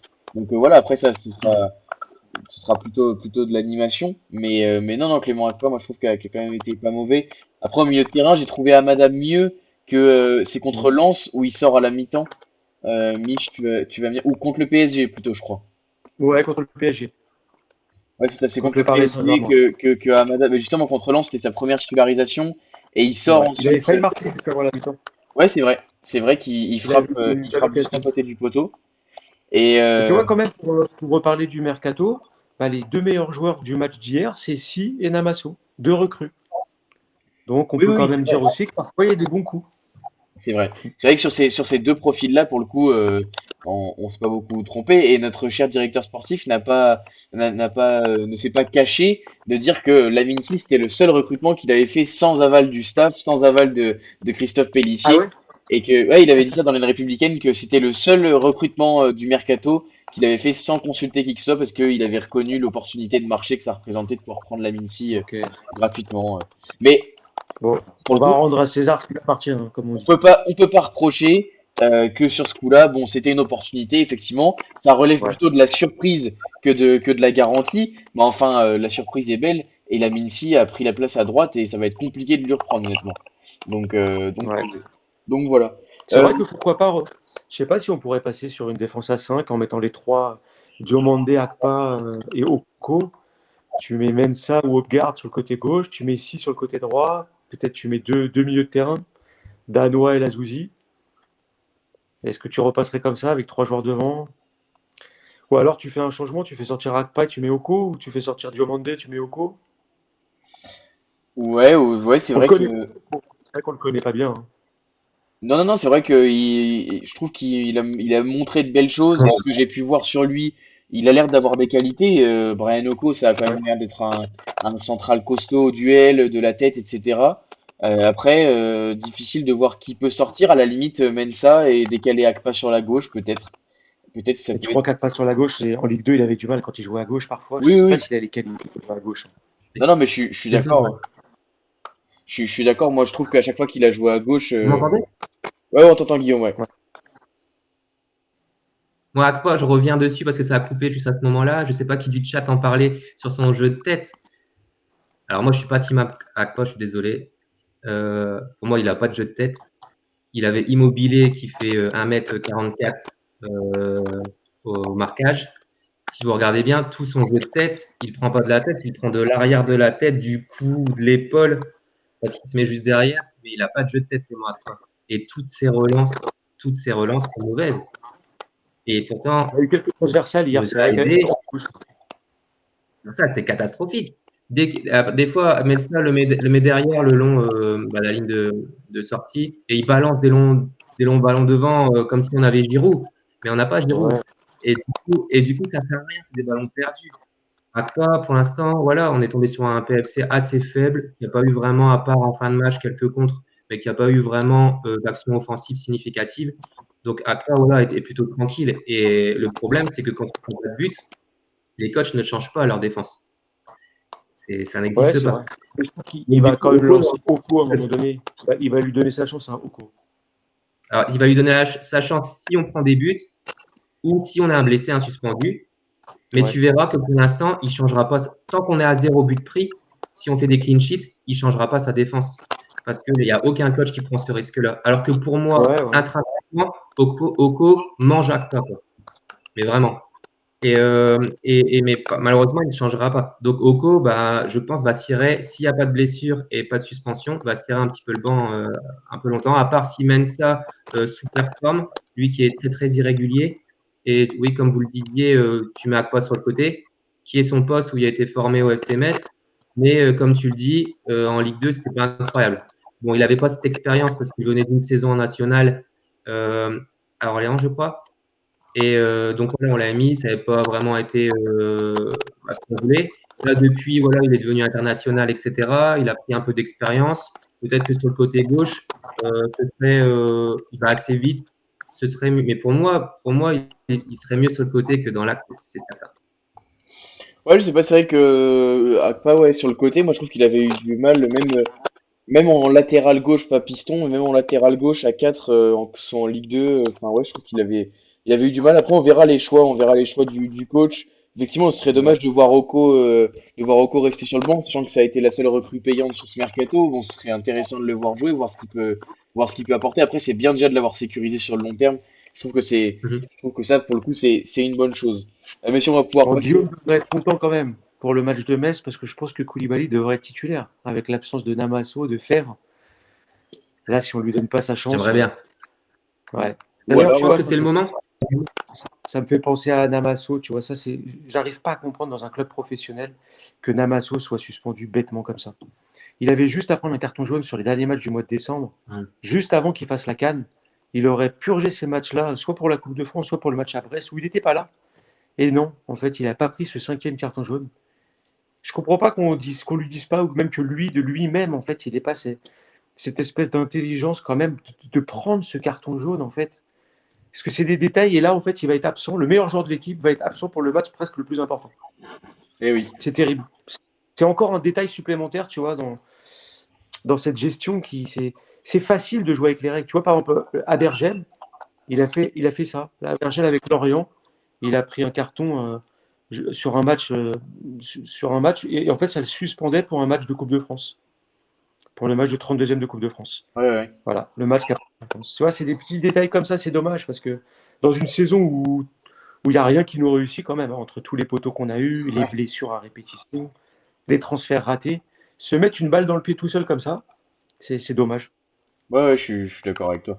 Je suis complètement d'accord avec toi là-dessus. C'est vrai que là, Namasso, ça va vraiment nous être préjudiciable Ben ouais, qui t'as soit pas pas là. Namasso, t'as pas Fer, t'as pas El Azouzi, ça se trouve. Après, Fèvre, Déjà, avant même le match, Fèvre, en espérant qu'il puisse être de retour, potentiellement. ouais, ouais, ouais, peut-être, c'est vrai, Avec une peut-être. gêne au mollet, peut-être qu'il sera là et que Pélissier privilégiera Koulibaly ou Casimir ou Mara, je sais pas.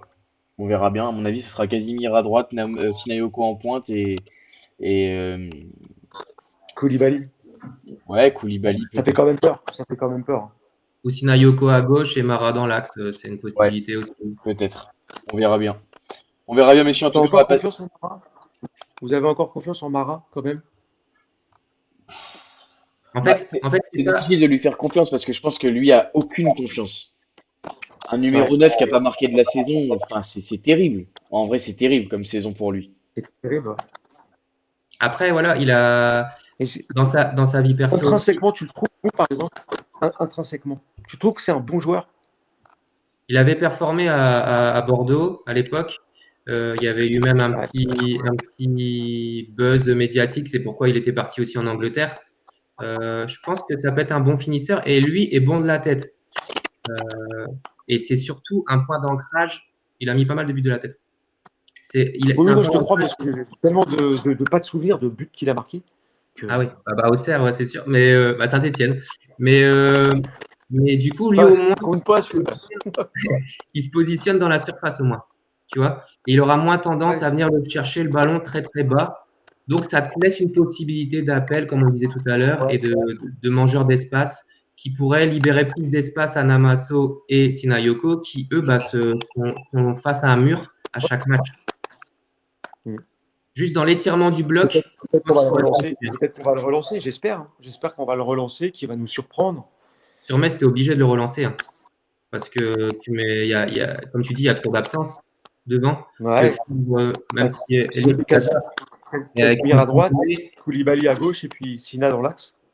Ouais, tu peux aussi. Ouais, tu peux. De toute façon, il y aura des tests cette semaine. Hein, mais pour moi, jouer avec une douleur au mollet à ce niveau-là, bah, si c'est pour jouer sur une jambe, ça sert à rien. Ouais, je suis d'accord. C'est pour se jouer sur une jambe et encore plus se péter pour après. Oui, je suis d'accord que ça sert à rien de prendre de risques. En tout cas, s'il y a un quelconque risque, c'est sûr que ça sert à rien de le prendre. Mais si on va passer au top flop pour terminer cette belle émission. Je vois qu'on est déjà à 1h15 d'émission, mais ça passe tellement vite quand on parle de la GIA.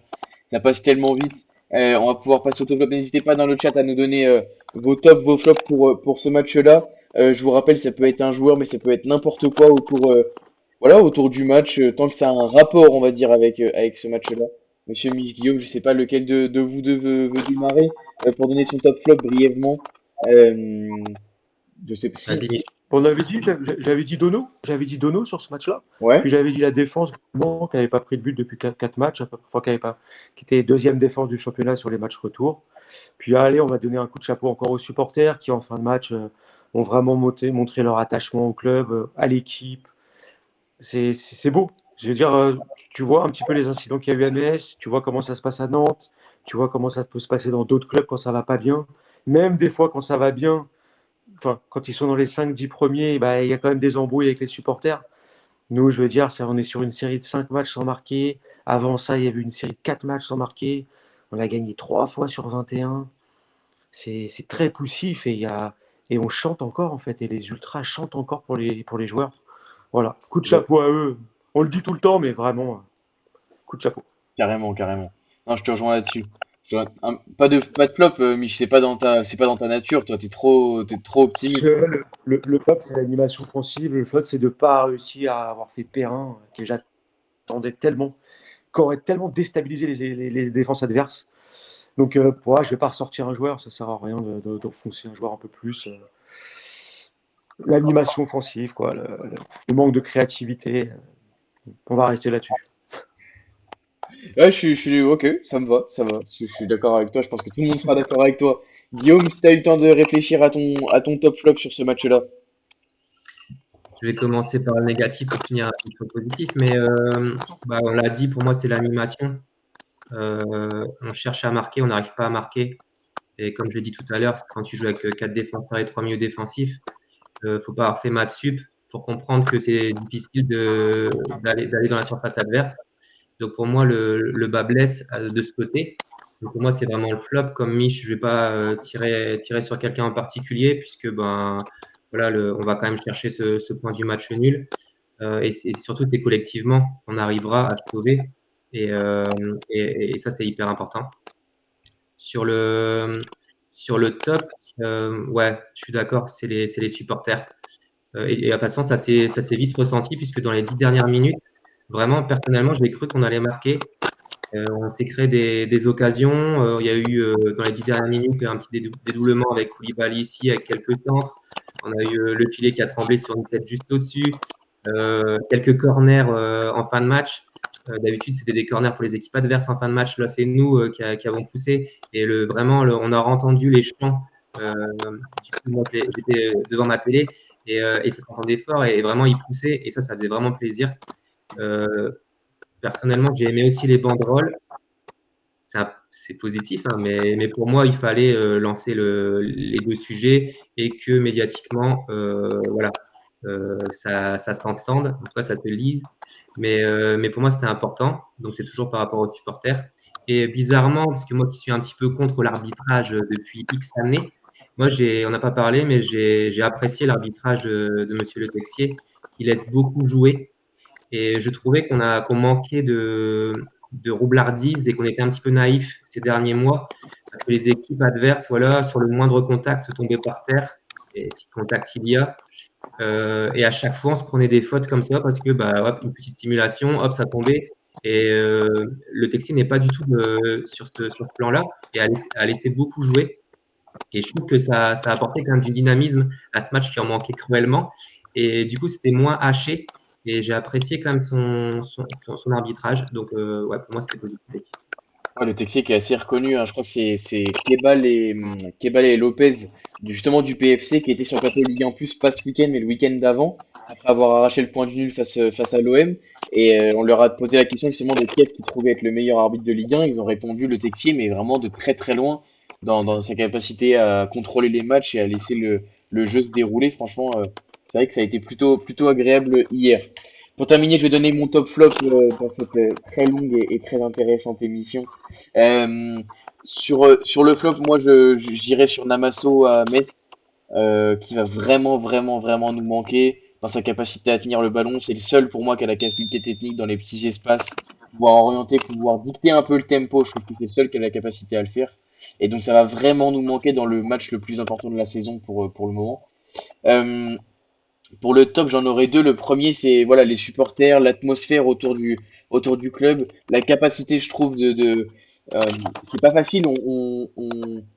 On se rend pas compte. Pour certains, il y a des gens pour qui la GIA se limite au stade. Il y a des gens qui n'ont pas forcément de canaux d'information ou quoi que ce soit. Mais je trouve que tout le monde arrive à avoir cette unité autour des idées à peu près les mêmes et à soutenir les joueurs, à soutenir le staff, à contrario des dirigeants, etc. Donc je trouve que cette unité-là, cette atmosphère-là, elle est importante.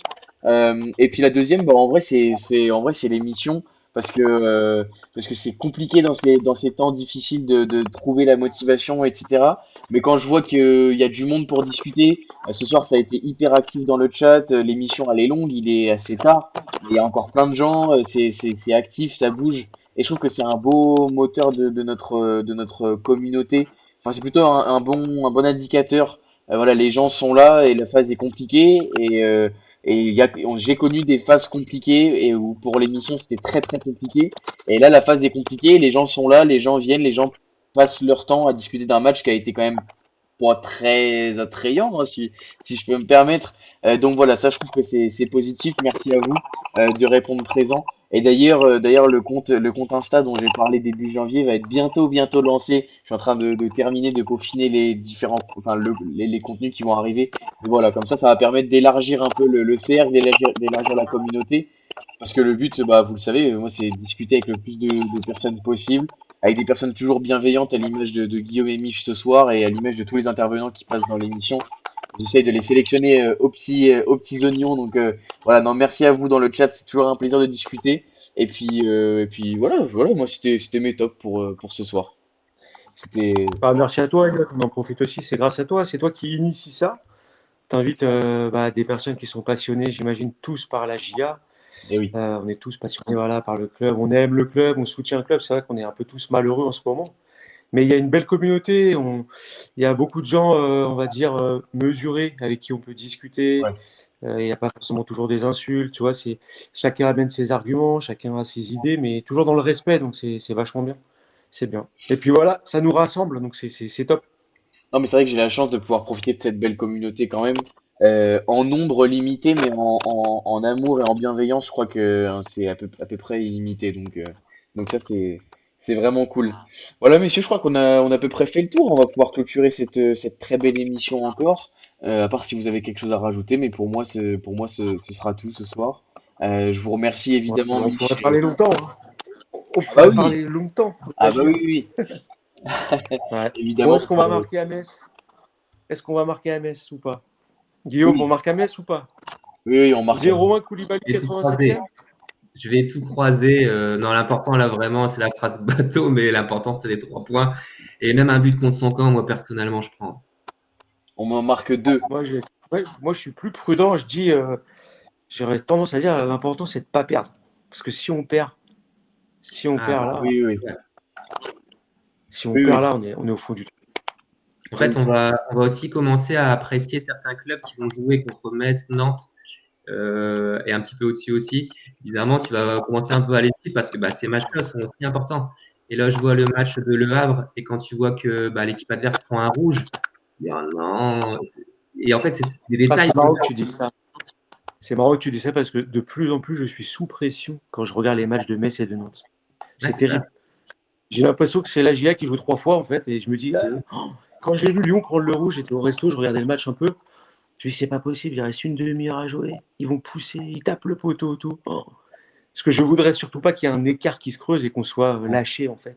Ouais. Alors, il y a un petit écart. Là, ouais, Ah alors oui. non, je vise même plus la 15e place. Je vise même Ouais, plus la non. 15e place pour. Elle est bien trop loin. Là maintenant, c'est l'objectif 16e place, barrage et sur 2 matchs à la vie et à la mort. Mais déjà, ça va être dur. Ça va être Bien très sûr. dur d'être 16e. Bien sûr. Et oui, évidemment, le combat sera rude et ça, ce sera jusque mi-mai pour essayer de batailler, aller chercher cette place de barragiste et pourquoi pas nous offrir de belles émotions en barrage. La première fois qu'on Et a. Guillaume, notre Lillois, on finit à Lille le dernier match. Eh Ouais, oui, j'y serai. oui, c'est vrai. On a vécu que de belles émotions avec les barrages. Espérons que ça continue cette saison. Espérons qu'on arrive à les Ouais. attraper et à se maintenir. Monsieur, merci beaucoup pour cette très belle émission. C'était vraiment un plaisir de vous recevoir. Mich, Guillaume, bah, j'imagine qu'on sera amené à se recroiser d'ici la fin de saison. Tu vois, Mich, tout a fonctionné. C'est parfait. T'es apte à venir toutes les semaines dans C'est l'émission. parfait. C'est moi Il me reste 15% de batterie et tout ça, tout va bien. Non, non, c'est parfait. Bah C'est merci, nickel. merci à vous. Merci à toi Guillaume, merci Elliot Merci. pour ce que tu fais, comme je t'ai dit, pour la GIA, c'est bien. Merci Et les puis gars. merci à tous ceux qui nous ont regardés, Ouais, écoutés carrément. et qui ont partagé sur le chat. Carrément. Franchement, c'était très actif ce soir. Pour ceux qui ont pris en cours de route, c'est dispo dès demain sur les différentes plateformes. Prenez soin de vous, passez une agréable fin de semaine et puis on se retrouve lundi prochain pour espérer, pour débriefer une victoire, on espère. J'ai déjà la On n'ose plus pression. le dire. On n'ose plus le dire. J'ai déjà la pression là. Bon, allez, Ouais. bonne fin de Bonne semaine à soirée. tous. Allez, la GIA. Salut. Salut. Allez la GIA.